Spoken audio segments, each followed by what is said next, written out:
You're still locked in right here on 3FM Sunrise, on 3FM 92.7. We're about to get into the topic, finding investment for SMEs within the agro space and beyond in Ghana. I've got two special guests in the studio this morning. Let me say good morning and a warm welcome to Isaac Newton. He's the National Project Coordinator at the United Nations International Trade Center. Also no stranger to the show. If you tuned in during the Women's Agric pitch, you would have heard Hannah Aqua, CEO of the Ghana Venture Capital and Private Equity Association. Ladies and gentlemen, good morning to you. How are we doing? Oh, fabulous. Thank you so much, Helen. Yeah. Hannah, you're always smiling. Because God has been so good. How can I not smile? I tap into it. Amen. Hallelujah, hallelujah, hallelujah, hallelujah. Isaac, how are you doing this morning? Doing very well. Very happy to be here. Happy to all the listeners listening. Amazing stuff. Hopefully we get some good gems and we can simplify the conversation as well. Because I was looking at Isaac's credentials. I thought, oh my goodness, am I expect a lot of jargon, a lot of hard talk? Because like myself and a lot of my listeners, we sometimes maybe shy away from these conversations because we think it's quite complex or we won't understand the themes and, you know, all of that context. But today, hopefully, we can break it down a little bit and then we can all get some much needed education. We'll call it a knowledge sharing expedition this morning. But again, Isaac, you're the National Project Coordinator of the United Nations International Trade Center. A bit of a mouthful. Simply put, Isaac, what do you do? Tell us about it. It's a long title. But yes. The Netherlands Trust Fund 5, so the Dutch government, they're funding the International Trade Center, which is a UN organization, the UN and World Trade, to do projects in Ghana. So we are doing things in the agriculture space, from the cocoa sector, from bean to bar, as well as in the tech sector. So I'm the tech sector National Project Coordinator, so supporting tech startups and IT companies. Supporting tech startups and IT companies, all within the agro system or beyond? So mine are also beyond, but we have a very strong focus on the agro system. So we have 13 agri-tech companies. So these are companies doing things that are related to agriculture. So agric adjacent. So what sort of things? Paint a picture for us. So we have companies that are doing drone spraying. So instead of going with these backpacks, going to different fields, they have drones that spray your fields for you. We have one called Trotter Tractor. So imagine like an Uber service, but for tractors. Interesting. So now if you have a farm that needs to be plowed or you need machinery, you can just send a USSD code. They bring the tractors to you when you need it. Others like Grow For Me, they do everything from crowdfunding. So if you're a farmer that needs money, they will give you the money you need for your inputs, your seeds, your fertilizers and everything. And the best part is they also guarantee offtake. So they will come and buy your products from you. So you don't have to worry about finding middlemen and market people to sell to. I see. So we have these kind of range of companies. Interesting. And these are all Ghanaian-owned. These are all Ghanaian-owned, businesses. Based here. Some have even expanded out of Ghana, but these are all Ghanaian companies. That's very interesting. Sometimes if you don't get close to the space, you don't realize that there are some wonderful interventions being churned out. I like this idea of Uber Tractor, if you will, simplifies things. And Hannah, I'll come to you quickly. So you, again, are the CEO of the Ghana Venture Capital and Private Equity Association. Another long one, Hannah. I am sorry. Simplify this for us. What is your job? What do you do? So we basically house all the investment firms in Ghana in our association.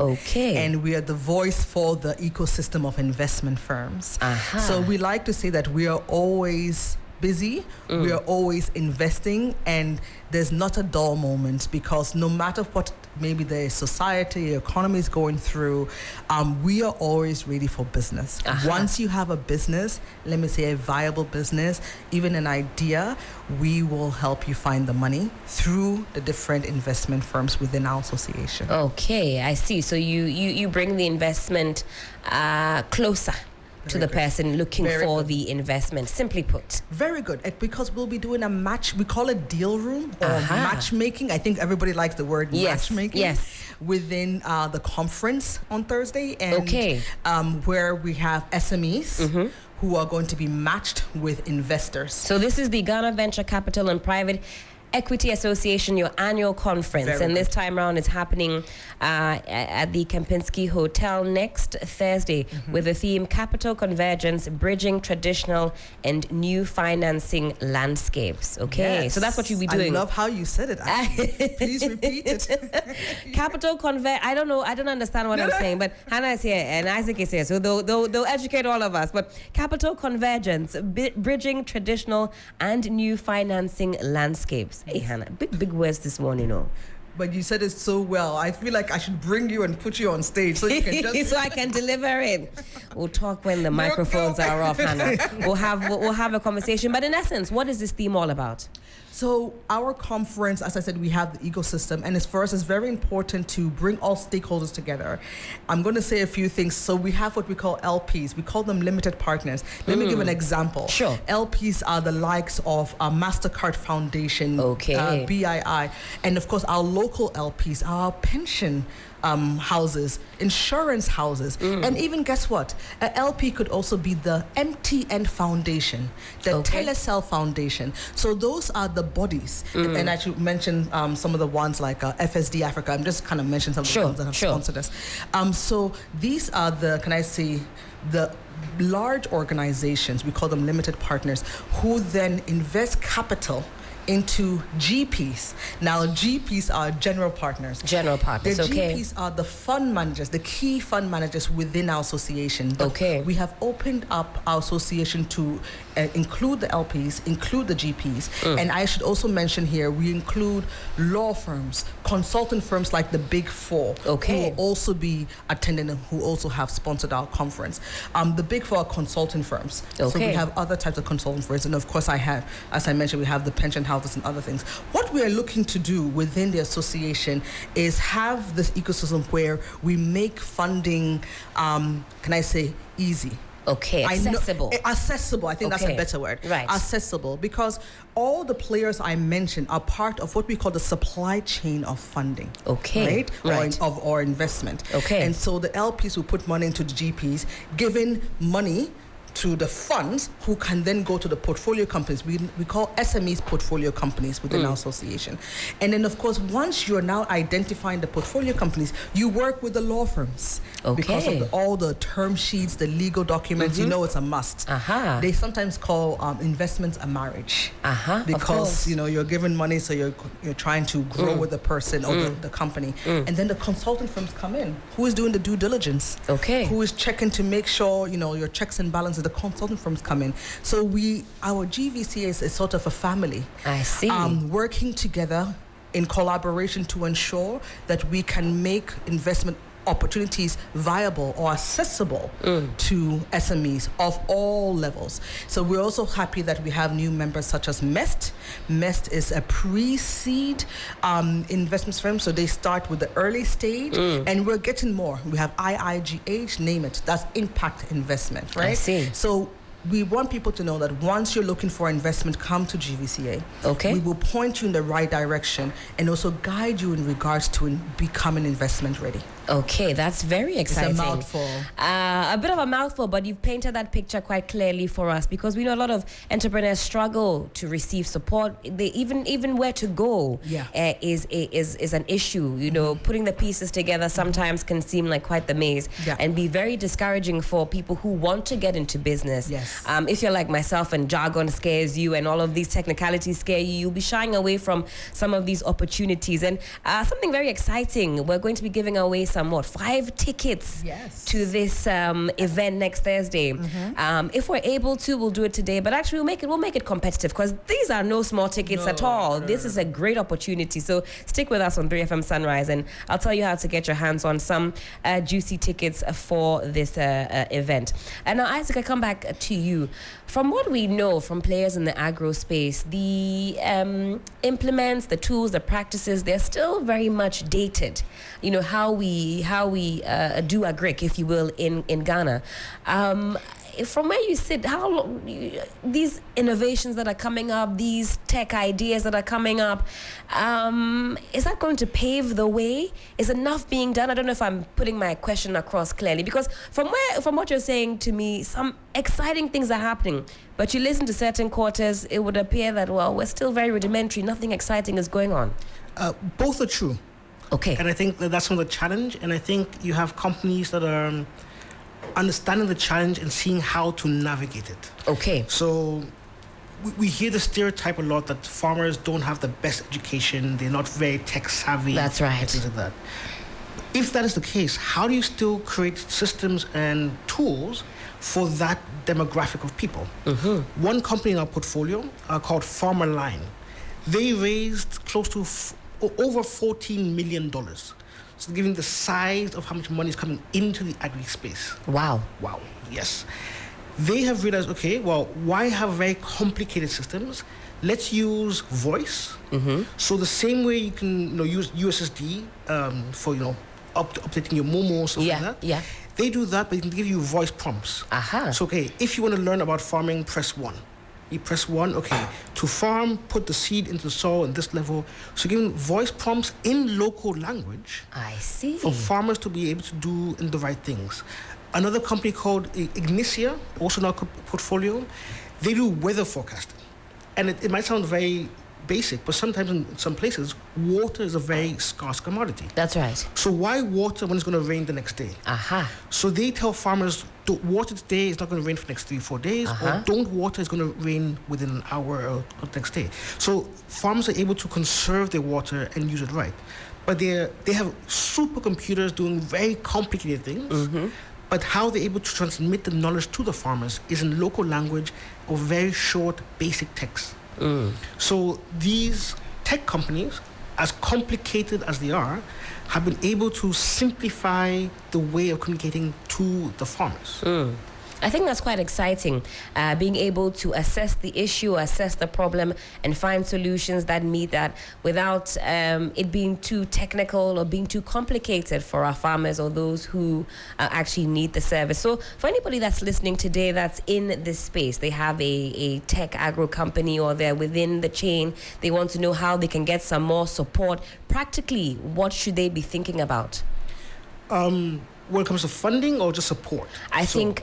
The funding. Let's talk about the funding. Okay. Yes. So I think, given the conference, there are typical types of funding. So you have equity, mm-hmm. where someone comes to invest and takes a stake of your business. Right. Or you have debt, like it's a loan. So you give you money and you pay them back over time. Mm-hmm. But you're now seeing more types of funding emerging. Okay. Climate is now one of the big topics. Mm-hmm. So if you're doing something that has a climate impact, a positive climate impact, you can get like carbon credit financing. So you're not releasing carbon out into the atmosphere, you're putting it into the soil, simply put. Mm-hmm. You can get financing for that. People who are doing things like beekeeping, because the bees need an environment to pollinate and so on and so forth, you're also conserving a forest or a piece of land. So although you might not think about it that way, you're actually into conservation. Okay. And that is actually helping with the forest reserves that the country has. So you can also get financing for keeping forest reserves active. So these now alternate types of financing based on the impact that you have beyond the financial growth of your company. Mm. Well, time check, it is some 27 minutes past the hour of 8. You're still live here on 3FM Sunrise, on 3FM 92.7. We're having a very interesting conversation about finding investments for SMEs within the agro space in Ghana. Isaac Newton is the National Project Coordinator of the United Nations International Trade Center, telling us about some of these wonderful tech innovations, companies, if you will, that are doing some crazy stuff in the agro space. I know you've got to take leave of us very shortly for your 8:30, but as you project into the future for the year 2024, what is giving you cause for excitement, if anything is at all? Well, actually, looking back, we hear about fintechs, the like of ZPay and all these big fintechs, but in 2023, agri-tech was the largest funded sector in Ghana. I see. So I'm looking forward to 2024, where I see more of this happening. We're still a very agricultural country. We still have lack of food security. A lot of food goes to waste. That's right. High food prices in the markets.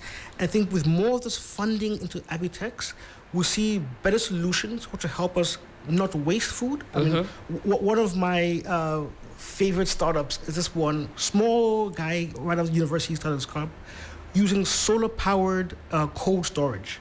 So right on the farm, you can conserve fruits and not have them go to waste. So imagine funding for that to scale across the country. So I see these kind of new initiatives really popping up. I think that's a great initiative, especially given the power sector at this moment. Very shaky times indeed. Is it doom so? Is it not doom so? If you've got a solar powered system, you don't have to worry about all of that. Exactly. So I see agri-tech, whether still going to be number one, but I think a lot more funding will come into it. There are a lot more hubs like Cosmos Innovation Center. I think they say they've been a pioneer in the space, and other hubs, Hannah mentioned MEST, that are also really driving the agri-tech space. Tech Farm Hub, Agrico Hub, that are really driving it not just in Accra, but other parts of Ghana. So you see Kumasi, you see Bonhafo, Koforidua, also growing their own local tech solutions. So I see a lot of that happening, and I'm really proud to say some of our companies in our cohort are not just thriving in Ghana, but they're opening up in Zimbabwe, in Ivory Coast, in Kenya. So you see that Ghanaian startups are now going Pan-African. And I think that's great. And so I'm looking forward to more expansion of our great startups. Exciting stuff. And Isaac, I'm looking forward to having more dialogue, more conversations about this. I think there's a lot that we can pick your brain on, and we'll have a panel discussion. We're passionate about Agric here because we know that's the answer to a lot of our issues, a lot of our problems, how we can stop the importation of nearly everything. That's a big headache. Our importation bill is huge. I think in some stores, 75% of things are imported. Imported. Look at that. It's sad. It's sad. From the breakfast items, I mean, literally everything. And hopefully we can have more conversations, Isaac, and grow that thirst for made in Ghana goods, because, you know, when you get close to the action, wonderful things are happening if you listen to Isaac and the companies and what they're doing. I'm very excited, Isaac. So I look forward to having some more chats. I know that meeting is coming right up, so we'll let you slip out. Thank you very much. Yes, but Hannah. I just wanted to say, before Isaac goes, we just want to thank him for Isaac's company was the first company that sponsored our conference. I see. And also this year, just to let you know how we are very excited, his one of the SMEs within his group also got investment, successfully got investment this year. Oh, that's exciting. Within one of our GVCA investment firms. So it's working. That's a wonderful collaboration. We love to hear it. Amazing stuff. All right, Isaac, thank you for your time this morning. And you've promised me you're coming back for us to have an even deeper conversation about this. I promise. I'll be back. Okay. Well, Hannah, what about you? This drive for Pan-Africanism in the investment space, how does it look like from where you sit? Drive for Pan-Africanism in the investment space. So really, as GVCA, we're really Ghana focused. But what we also love to see is how our own investment firms grow from, let's say, venture capital to private equity, and then grow from where they are to beyond the shores of Ghana, right? So into Cote d'Ivoire, into Nigeria. We do see a lot of Nigerian firms coming into Ghana. So we have some who have invested in, so let me say, sponsored our GVCA conference, like Verod or Uhuru. And so we're excited that lots of people are seeing Ghana as a very bright, viable market for business. Stability, economic stability, and, you know, just stability in general is very important for investors. That's right. Because when things fluctuate the whole time, you know, you're looking at your money, you're looking at how I'm going to get my returns, and of course, is my company still going to be existing after I invest in it? So that's one blessing that Ghana has, and we're hoping that we can utilize that blessing, grow it on the business side to enable us to do more exciting business, invest in more exciting business across Ghana, and of course grow the businesses out of Ghana into West Africa and beyond. Now, Hannah, because you mentioned stability, we know that things can get quite tense in the West African region, in the Sahel. We've seen a string of coups and the like, but we have, gratefully enjoyed that peace and stability. Yes. Economic-wise, we have seen a bit of turbulence in our space. From where you sit, does that affect things? Has that affected things greatly? Can you quantify? Well, I will say yes, of course. Anything that has to do with money, right? Of course. Look at our exchange rates fluctuating as well, can affect things. But why we're having our conference and why we're talking about the capital convergence, the traditional and new financing landscapes, just like Isaac talked about the alternative finance. Remember, he talked about the different ways of financing. It's not just debt and equity. Now that people are thinking out of the box, but it's also to let our local LPs, remember we talked about LPs, limited partners, our local LPs know that there's great opportunity locally. Look at the young, viable businesses springing up. And so if the local LPs also take ownership of the opportunities that they can play within the supply chain of investment, we will be able to navigate what we see as the economic situation. Because I will say over 90% of the LPs who invest in the GPs, I hope everybody remembers my jargons, I'm sorry. Limited partners, general partners. Very good, you're good. Or fund managers are also called general partners. Okay.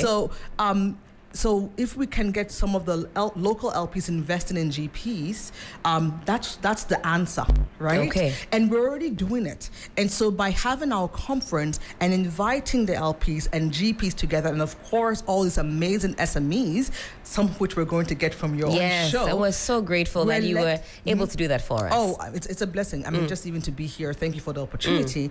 But we're making this supply chain possible. Okay.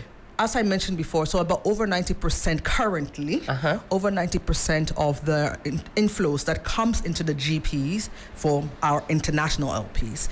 And we're grateful for them. We talked about them. I mentioned some of the names. Yes. But that's why the foundations in Ghana, the pension houses, the insurance houses, and we have some of, I should have mentioned them first because the key gold sponsors for GVCA conference is the Venture Capital Trust Fund and Development Bank of Ghana.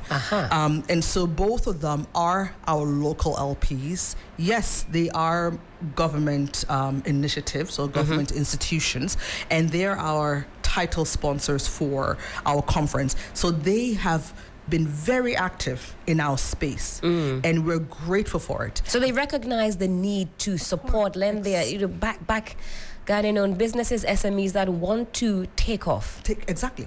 And they have to go through the GPs to enable us to reach the portfolio company, the SMEs. But there's more opportunities out there, like we talked about, the pension houses, insurance houses. Right. And that's why having such a conference, bringing us all together, learning from each other, they will see that, wow, this space works. This space works. Yeah. And so that's why I come back to your question about the economic situation or the stability. Yes. When we look inward, when we find a solution locally, we can strive, we can thrive, regardless of what is happening. Yeah. Well, how do you prepare yourself as an SME for investment? So somebody could be listening to us this morning and they think, okay, do I have the necessary building blocks to even want to attend a conference such as this, or to even begin to look for support, funding, all of that? What should SMEs be thinking about? So I also want to say, especially with our Big Four partnerships, we're going to be holding a lot of what we call investment readiness training or workshops. There is going to be one at our conference, so that's why we're encouraging SMEs to come. But yes, you must have a business already. Please, your business must be registered with the registered journal in all the needed areas, because some people come, they're working in business, but they're not registered. And so then it makes it challenging, because when we come in, we have to check all these checks and balances before we even talk about, okay, what are you looking for, debt or equity, or what alternative finance? You must have a business plan, a financial forecast, a pitch deck, and by God's grace, know how to pitch your business. know how to pitch your business. Very, very important. Key. Yeah. Because even putting the conference aside, these are all tips that a business owner should, have in mind, because you don't know when that opportunity is going to come. Exactly. It could come just right around the corner. Exactly. And if, like Hannah is saying, you're not pitch ready, you're not even registered, you're not in a position to even accept or take advantage of that investment or support. Wow, I said, I don't know how else to say it. You said it. But yes, okay, so all of those elements come into play. Very important. You say you must know how to pitch. What does that look like? Pitching, for support, pitching yourself, pitching your company. And it's out there. I'm happy to say it here because there's no secret to it. There are 6 questions, there are 6 questions that, can I say, are just the bread and butter. You can do your storytelling, you can do other things, whatever you want. That's fine. Right. But just in case you just want to focus on the key pitch until you get comfortable, there are 6 questions, and I'll quickly say it on air. The first is tell them who you are. Tell them so who my name you is are. Hannah Aqua. Who are you? Are you a CEO, or maybe you're even pitching for a university, like trying to go to university? But you just tell them who you are. Tell them what you're looking for. That's the next one. Tell them what you're looking for. Yeah. And then tell them about for business your product or services. Okay. Because it's either a product or a service, unless of course you have multiple businesses. Right. Tell them about your credentials. Your credentials. Okay. For what you're offering. So obviously, maybe I'm the CEO, of course, of the company, and I've got awards because my company won best sales. I don't know.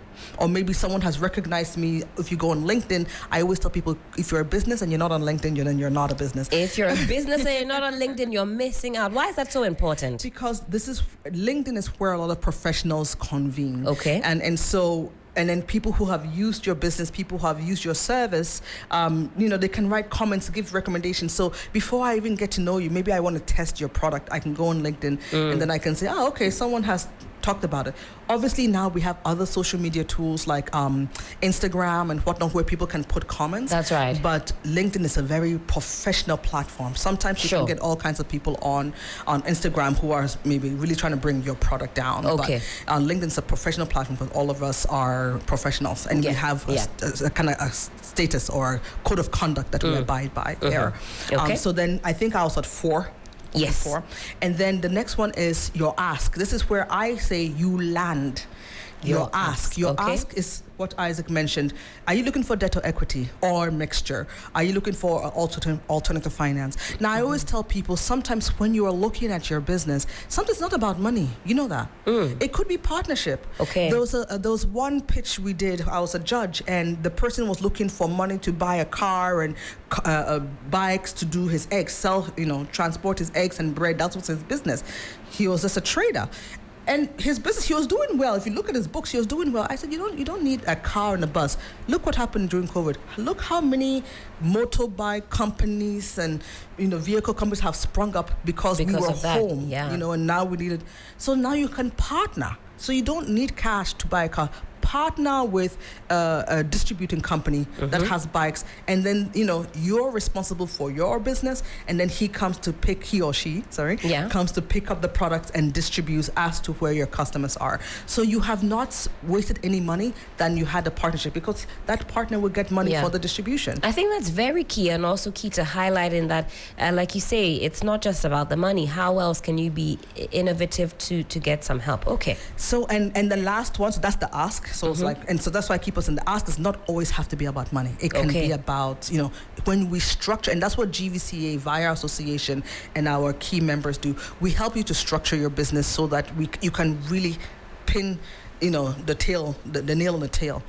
And then the last one, which is the number 6, is how will they benefit?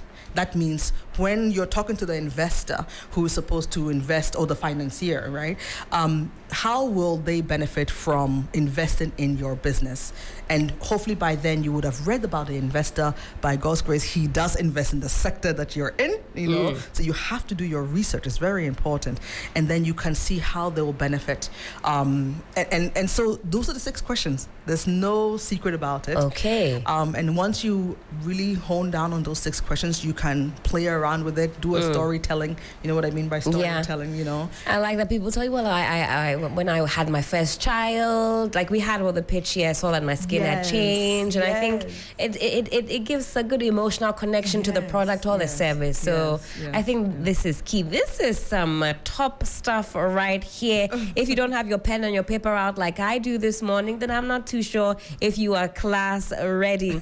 But it is 43 minutes past the hour of 8, still live here on 3FM Sunrise, on 3FM 92.7. We're talking about finding investments for SMEs. How can you take advantage of some of these interventions? How can you take advantage of some of these conferences, such as the Ghana Venture Capital and Private Equity Association's annual conference? They're bringing SMEs and investors together, in fact, and also other players in the sector. It's a holistic approach to advancing the cause of business in Ghana.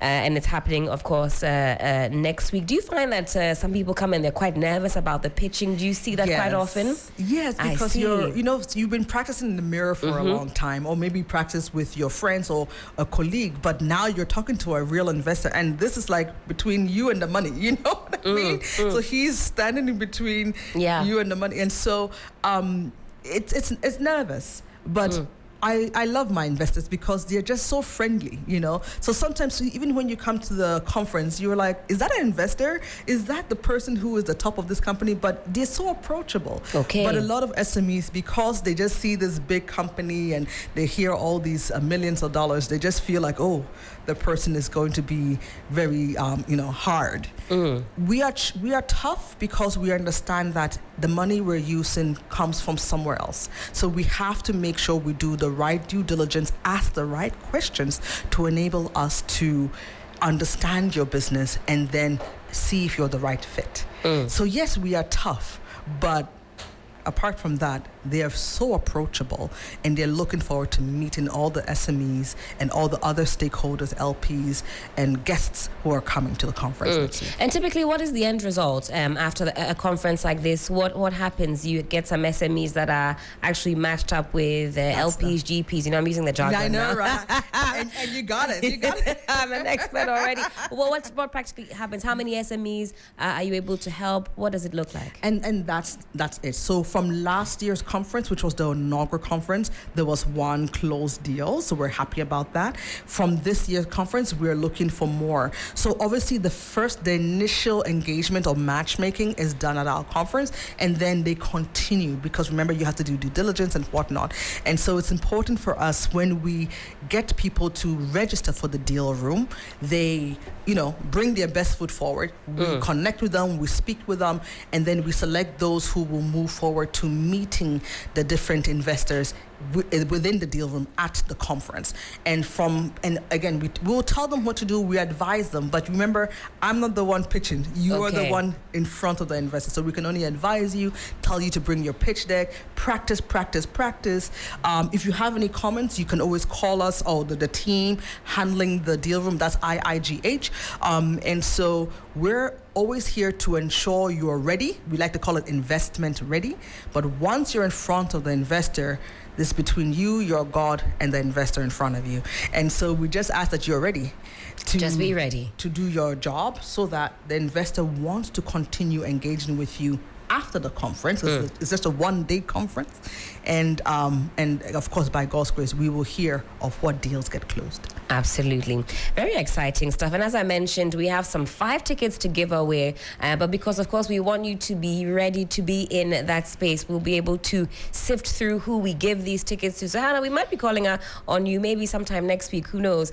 So we can give out these tickets to those who are actually ready, because we know that some provisions should be in place before before we give those tickets out. So if you've been listening, well, today is your lucky day. We'll be referencing this conversation, maybe even doing a playback of this conversation, and then maybe we'll open up our phone lines and give out these tickets. But if it has piqued your interest, make sure you're connecting with us on the socials at 3FM 92.7. Find us on Facebook, on Instagram, and also on X, formerly Twitter. Hannah, this has been very informative. Thank you so much for your time this morning. You've given us some top tips, some top gems this morning, yourself and Isaac.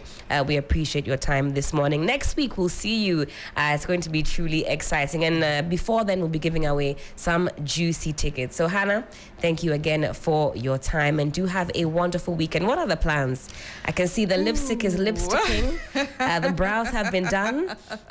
Can I come along? Of course, you're always welcome. Right now, we're partners, we're sponsors. You know what I'm saying? So I know my LPs, my GPs, my venture. In fact, you can't even pitch to me. I'll be there. You are the pinnacle of one of our own members. So I can't wait for at 3FM to say yes, we want to be a member, and Helen is going to yes, to the powers that be, to the powers that be. Hannah, yes, again, thank you so much for your time this morning. Again, Hannah Akwa, CEO of the Ghana Venture Capital and Private Equity Association, talking to us about finding investment for SMEs. But this is still the best breakfast show in all of the land. This is 3FM Sunrise on 3FM 92.7. What's up? Coming out, 3FM Sunrise.